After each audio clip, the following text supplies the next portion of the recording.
Hello everyone, welcome to my craft room. Today we're going to be working on some scrunchies for our hair, some headbands. I've made up a few different styles and kinds of headbands to show you. The scrunchies are becoming pretty popular with the kids again. It was an 80s thing and it's back again, and here we are. We're gonna make some. I made up a couple ones for my granddaughter that are a little bit smaller, but we'll go through sizes in the video. So what you're gonna need today is some fabric. You're just gonna want, for the scrunchies, I just use a cotton fabric. For the headbands, knit fabric that's got some stretch to it. You're also going to need some elastic. I just use this real thin kind of elastic. Seems to work the best for the scrunchies. You're also going to need a safety pin to pin to the end of your elastic to feed it through. You're going to need some kind of a turning tool. I use this. This is from Dritz, but you can just use a straw, nice thick straw, and a dowel to turn your fabric right side out. This is just another turning tool type thing if you've got one of those. You're going to need some needle and thread. All right, and let's get started. We're going to start with our scrunchie. What you're going to need for this is a piece of fabric that is 3.5 inches wide by 22 inches long. And all I did was cut my 3.5 inch strip and cut that in half, because most fabrics come on the bolt around 45 inches wide. Ours just was 44 inches, so we cut it 22 inches in length. What you're going to do first of all is I pressed in about 1/2 inch here at the end of my fabric. Then you're going to turn it over and just finger press it halfway all the way down.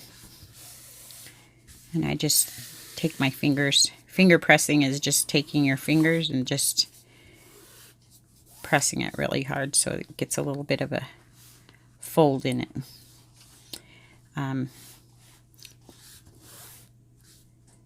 So then after you do that, you're just going to take your needle and thread. Today we're using a sewing machine because we have one.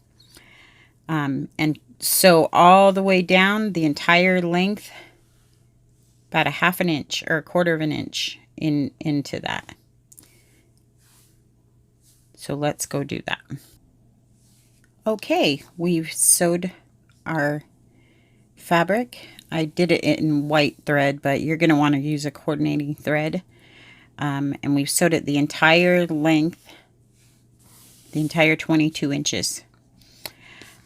Here's my fold. I sewed that right over that fold.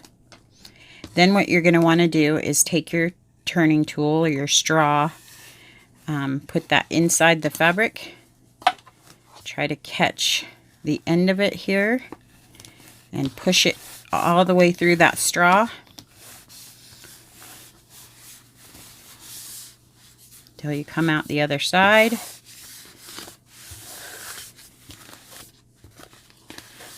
And magically, we've turned our fabric right side out, so the seam is now on the inside of the fabric.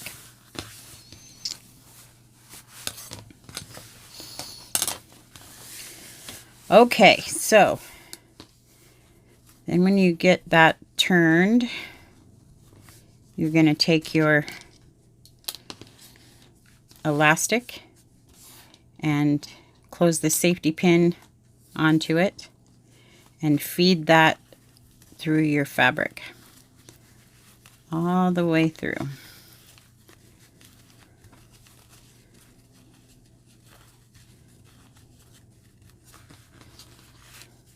and be careful to hold on to this end. You don't want to pull it all the way through,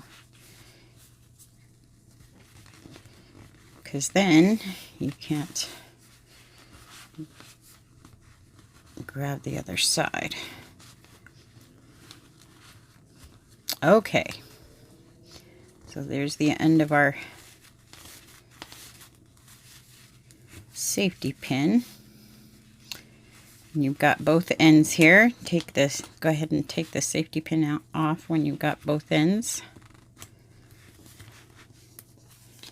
Okay, and then what you're gonna do is tie a knot. And I always say it out loud and say right over left.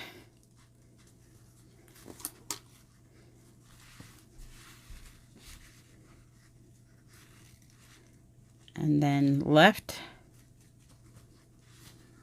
Well, I never leave myself enough. Right over left, and then left over right. And I say it out loud because I mess up and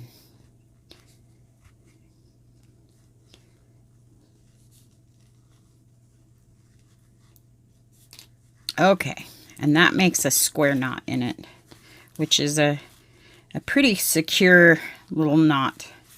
You'll see it's not going to shift or move anywhere. So then when you get to this point, you're going to want to make sure you get that elastic in there so you don't have your knot. You can trim that off if it's a little bit too big.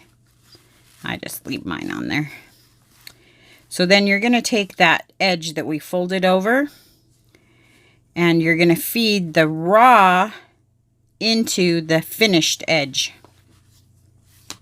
So this is our side that we folded over. You're going to feed this raw into the finished edge.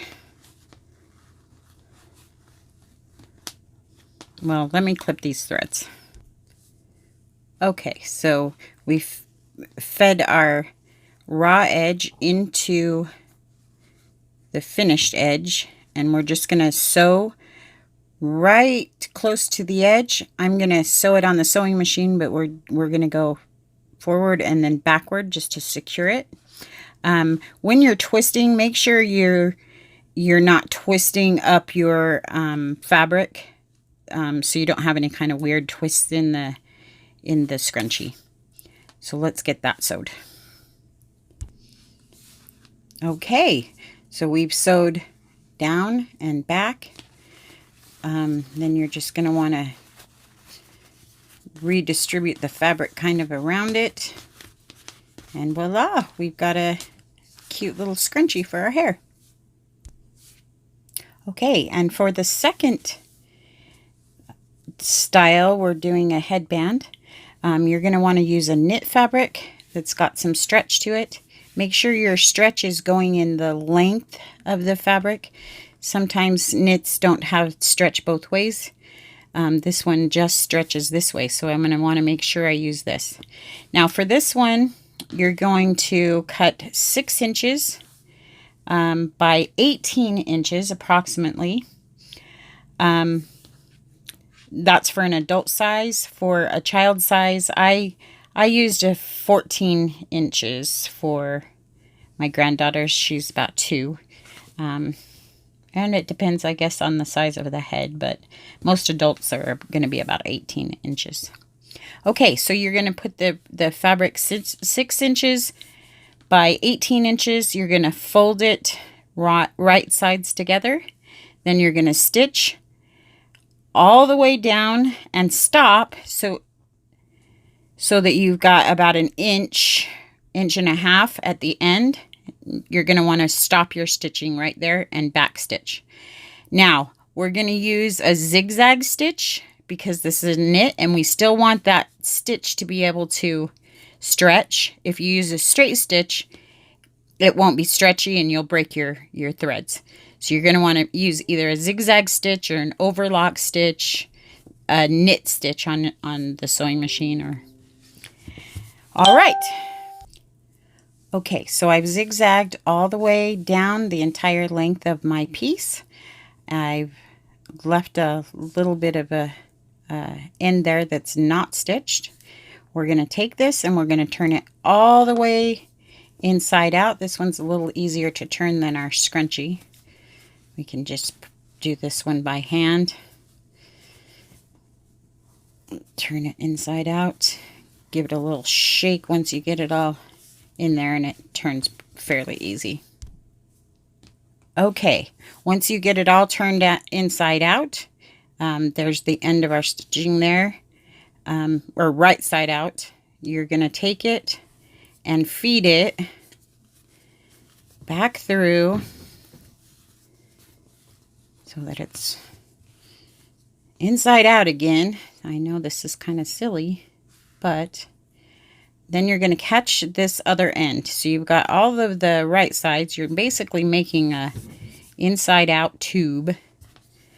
Once you get this all pulled out, give it a good shake again. Okay, so you've got your both edges here. You're going to want to match up and sew all the way around the entire tube on the inside. So you're going to take it into your sewing machine and sew it right down in here. You're going to have to turn it a little bit. If you're just doing this with the needle and thread, just sewing these ends together. Okay, so we've sewed all the way around, starting at this end. Sewed it all the way around to the other end, and then you've got this little opening right here. That's where we didn't stitch. We're going to take and feed all of this right through that opening. All right, and magically we've got a headband. All of the raw edges are here. So you're going to take your needle and thread and just whip stitch that closed. Usually I just take it to the sewing machine and do a little stitch right along the edge there to close it. But there you've got your stretchy headband. Thank you guys for watching today. I hope you're going to make some headbands and scrunchies for yourself or for your daughters or granddaughters. They're really fun to make. I've enjoyed making a bunch this week. Next week we will be diving into something different. I don't want to teach all sewing videos. Possibly we'll bring out the Cricut or maybe some crochet, possibly some jewelry. I'm not 100% sure what I want to work on, and I'm kind of going to go that way, whatever strikes my fancy for the week. I'm looking for advice on how to make this better, how to teach you better, how to be on camera better. I'm not 100% confident yet. I'm learning a lot. My daughter told me that I'm saying anyway a lot, and I need to quit doing that. And my ums and speaking in front of people is a learning process. So I hope you'll suffer through some of my ums and anyways and watch them anyways. I want to thank you for joining me today. Please like and subscribe. Ding on that little bell in the corner of your screen because you wouldn't want to miss any of my videos because that would be sad. That notification bell just lets you know that I put up a new video. So I will see you guys next week, and thank you so much for watching.